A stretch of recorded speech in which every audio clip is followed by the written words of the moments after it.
Hi views, నమస్తే, welcome to Srini. మనతో ఉన్నారు సీనియరిస్ట్ కొత్త రవీంద్రబాబు గారు. సార్ నమస్తే అండి. నమస్తే. రీసెంట్గా చూసినట్టయితే మాజీ ముఖ్యమంత్రి జగన్మోహన్ రెడ్డికి ఒకదాని తర్వాత ఒకటి వరుసగా దెబ్బలు తగులుతున్నట్టు కనిపిస్తుంది. ఓ పక్క చిన్నాయన కేసు విషయంలో కొలిక్కొస్తున్న సిచ్యువేషన్ చూస్తుంటే, ఓ పక్కన తల్లి మొన్న ఉగాది రోజు పురస్కరించుకుని ఒక లెటర్ రిలీజ్ చేసిందండి. ఆవిడ అంటే ఆస్తులు ఎప్పుడైనా నలుగురికి సమానంగా పంచాలి అని చెప్పి ఉమ్మడి ఆస్తులు అని చెప్పి అంటున్నారు. జగన్ రెడ్డి గారు తండ్రి రాజశేఖర్ రెడ్డి అధికారంలో ఉన్నప్పుడు తండ్రి గారి అధికారాన్ని దుర్వినియోగం చేసి లక్షల కోట్ల అక్రమాస్తులు కూడబెట్టాడు అని నేను అనటంలే. అప్పట్లో మాజీ కాంగ్రెస్ మంత్రి శంకర్రావు గారు కేసేశారు. ఇప్పుడు అదొక సబ్జెక్టు. ఇప్పుడు ప్రధానంగా విజయమ్మ గారు నిన్న క్లారిఫికేషన్స్ అని చెప్పి 20 రూపీస్ స్టాంప్ పేపర్ మీద నోటరీ చేసి ఒక నోట్ని రిలీజ్ చేశారు. ప్రధానంగా ఆమె ఆరోపిస్తున్న అంశాలు, ఆ లెటర్లో ఉన్న అంశాలు, షర్మిలమ్మ గారి ఆరోపణలు, దీనికి కౌంటర్గా జగన్ రెడ్డి గారు వాళ్ళ మనుషుల చేత చేపిస్తున్నటువంటి ఆరోపణలు, వీటిల్లో వాస్తవాలేంటి అనేది పార్టీలకు అతీతంగా విశ్లేషణ చేసే ప్రయత్నం చేద్దాం. విజయమ్మ గారు ప్రధానంగా ఆరోపిస్తుంది ఏంటంటే, జగన్ రెడ్డి గారు స్వార్జితంగా సంపాదించిన ఆస్తిలో చెల్లికి తల్లికి వాటా ఇవ్వమని అడగట్లా. First clarity. రాజశేఖర్ రెడ్డి గారు సంపాదించిన ఆస్తిలో సక్రమం పక్కన పెడదాం, అందులో వాటా ఇవ్వమని అడుగుతున్నారు. ఎందుకు అంటే, రాజశేఖర్ రెడ్డి గారు బతికున్నప్పుడు ఆయన ఆశయం, ఆయన కోరిక, వాళ్ళ కుటుంబ సభ్యుల మధ్య చర్చ ఏంటంటే, ఆయన హయాంలో సంపాదించిన ఆస్తులన్నీ షర్మిలమ్మకి, జగన్ రెడ్డి గారికి, నలుగురు మనవళ్ళు మనవరాళ్ళకి ఈక్వల్గా చెందాలి అని ఆయన కోరారు. అది కుటుంబ సభ్యుల అంగీకారంతో సబ్సిక్వెంట్గా ఆయన 2009లో చనిపోయిన తర్వాత 2019లో కుటుంబ సభ్యులంతా ఒక మెమరాండం ఆఫ్ అండర్స్టాండింగ్ చేసుకున్నారు. అందులో ఆస్తి, రాజశేఖర రెడ్డి గారి ఆస్తిని ఎవరికి ఎంత ఇవ్వాలనేది ఒక కమిట్మెంట్ చేసుకున్నారు. కుటుంబంలో జరిగినటువంటి అండర్స్టాండింగ్ మంచిదే. ఇప్పుడు ప్రధానమైన సమస్య ఏంటంటే, ఆ 2019 MOUని వైలేట్ చేస్తూ నేను అప్పుడు గిఫ్ట్ డీడ్ ఇచ్చా, ఎందుకంటే అప్పుడు చెల్లంటే ప్రేమ ఉంది, ఇప్పుడు ప్రేమ లేదు, దోమ లేదు, నేను అని జగన్ రెడ్డి గారు అంటున్నారు. మరి ఇదే జగన్ రెడ్డి గారు పబ్లిక్లో ప్రతిరోజు పదే నా చెల్లి నా తల్లి అని చెప్పి జుట్ల మీద చేసి నిమురుతూ ఉంటాడు. మరి ఇంట్లో తల్లికి చెల్లికి న్యాయం చేయకుండా కోర్టుకి ఈడ్చి ఇంట్లో నుంచి దొబ్బేపిచ్చి మరి ప్రజలకు ఏం న్యాయం చేస్తాడు అని ప్రజలు క్వశ్చన్ చేస్తున్నటువంటి సందర్భం. ఇప్పుడు విజయమ్మ గారు ప్రధానంగా ఈ లేఖ ద్వారా చెప్పే అంశాలు ఏంటంటే, రాజశేఖర్ రెడ్డి గారు ఆస్తిని ఇవ్వమని అడుగుతున్నాం కానీ జగన్ ఆస్తిని అని అనటంలా, వీళ్ళు ఒప్పుకున్న ఆస్తిని ఇవ్వమని అడుగుతున్నారు. ప్రధానంగా ఇంకొక అంశం ఆమె తెర మీదకి తెచ్చింది ఏంటంటే, షర్మిలమ్మకి ఆల్రెడీ తక్కువ ఇచ్చారు, అది ఇస్తానన్నది కూడా ఇవ్వాల ఒకటి. రెండోది, బంజారా హిల్స్లో లోటస్ పాండ్ 2 ఎకరాల స్థలంలో భారీ అసెట్, అది షర్మిలమ్మదే అని కన్ఫర్మ్ చేశారు. అది వాళ్ళ కుటుంబంలో వ్యవహారం కాబట్టి ఎవరిదైనా మనకు అనవసరం. ఇంకా in addition to this, Yelahanka palace ఏదైతే ఉందో 25-30 ఏకర్స్ భారీ ప్రాజెక్ట్, అది ఆ ప్యాలెస్ కూడా షర్మిలమ్మకే చెందుతుంది అన్నారు. సరే, అది వాళ్ళ అండర్స్టాండింగ్. అయితే ప్రధానంగా వీళ్ళిద్దరిని NCLT కోర్టులోకి ఈడ్చింది ఎవరు? జగన్ రెడ్డి గారు కదా. ఎందుకు NCLTలోకి వెళ్ళవలసి వచ్చింది? అప్పుడు గిఫ్ట్ డీడ్ ఇచ్చారు విజయమ్మకి, ఆ గిఫ్ట్ డీడ్ని ఆమె షర్మిలమ్మకి ఇచ్చారు. ఇందులో తప్పేంటి? రెండోది, వీళ్ళు అనేది ఏంటంటే, ఇది ఈడీ అటాచ్మెంట్లో ఉన్న ఆస్తి కాబట్టి విజయమ్మ షర్మిలమ్మకి ఇవ్వకూడదు అని ఫస్ట్ పాయింట్. దానికి క్లారిటీ ఏంటంటే, మొత్తం ఆస్తిపాస్తుల పంపకాల్లో ఈడీ అటాచ్మెంట్లో ఉన్నది సరస్వతి పవర్కి సంబంధించిన 1,21,000 షేర్లకు సంబంధించింది మాత్రమే. రిమైనింగ్ అంతా ఈడీలో లేదు. మరి అది పంపకాలు జరగాలి కదా ఒకటి. రెండోది, వైఎస్ఆర్ కాంగ్రెస్ పార్టీ శ్రేణులు జగన్ రెడ్డి గారు అనేది ఏంటంటే, షర్మిలమ్మకి ఇప్పటికే చాలా ఇచ్చాడు, 230 కోట్లు వైట్ మనీ ఇచ్చాడు, గొప్పగా చెప్తున్నారు. ఇప్పుడు తెలియవచ్చిన అంశం ఏంటంటే, ఆ 230 కోట్లు ఆస్తి పంపకాల్లో ఇచ్చింది కాదు, ఆమెకి రావలసిన, న్యాయపరంగా రావలసిన షేర్స్లో వచ్చిన డివిడెండ్ ఇచ్చారు. అది ఆస్తి ఇచ్చినట్టు ఎట్లా అవుతుందండి? డివిడెండ్ కదా ఇచ్చింది, ఆస్తి ఎట్లా అవుతుంది?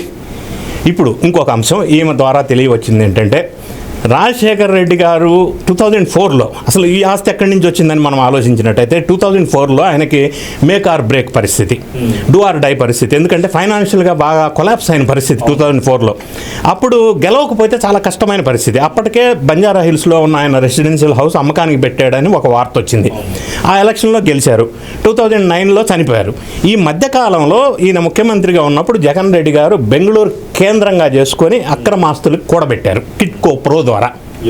ఇప్పుడు సరే అక్రమ సక్రమం పక్కన పెడితే వాళ్ళ అంగీకారం ప్రకారం వాళ్ళకి చెందవలసింది వాళ్ళకి ఇవ్వాల్సింది వాళ్ళకి ఇస్తే ఇష్యూ ఉండేది కాదు. ఇప్పుడు విజయం ద్వారా తెలియవచ్చింది ఏంటంటే రాజశేఖర రెడ్డి గారు బతికుండగా ఆస్తి పంపకాలు జరిగినాయి అని చెప్పి 2009లో వైవి సుబ్బారెడ్డి, విజయసాయిరెడ్డి చెప్తున్నారు. ఎందుకంటే వాళ్ళకి తెలుసు అందరికంటే ఎక్కువ. అది అబద్ధం, ఖండించేశారు. రెండోది షర్మిల ఏమంటుంది, ఇటువంటి అన్న ఉంటే శత్రువు ఉన్నట్టే, అసలు వీడేమన్నా నాకు అని అంటుంది. మరి ఇదే విజయమ్మ, ఇదే షర్మిల గతంలో జగన్ రెడ్డి గారు అధికారంలోకి రావడానికి తీవ్రంగా కృషి చేసిన సందర్భం మర్చిపోకూడదు. ఇప్పుడు వాళ్ళ పని అయిపోయింది, యూజ్ అండ్ త్రో దొబ్బేశాడు. ఇప్పుడు ఏమంటారు, వీళ్ళిద్దరిని చంద్రబాబు నాయుడు గారు మాట్లాడిపిస్తున్నాడు. అంటే కుటుంబం వ్యవహారాల్లో చంద్రబాబు నాయుడు గారికో నాకో మీకో ఏం పని అండి? సునీతమ్మ వాళ్ళ వైఎస్ వివేక హత్య గురించి మాట్లాడితే జగన్ రెడ్డి, భారతిరెడ్డి ఇందులో హంతకులను ఆమె చెప్తా ఉంటే అది కూడా చంద్రబాబు నాయుడు గారు అనిపించారు. ఈ చంద్రబాబు నాయుడు గారు ఎందుకు ఇన్వాల్వ్ చేస్తారు ఇందులో? In what way is connected with the family disputes? సంబంధం ఏంటి ఆయనకి? మీరు సక్రమంగా అక్రమమో సక్రమమో ఆస్తిపాస్తులు వాళ్ళకి ఇవ్వాల్సింది ఇవ్వాలి కదా, అది ఇవ్వట్లా.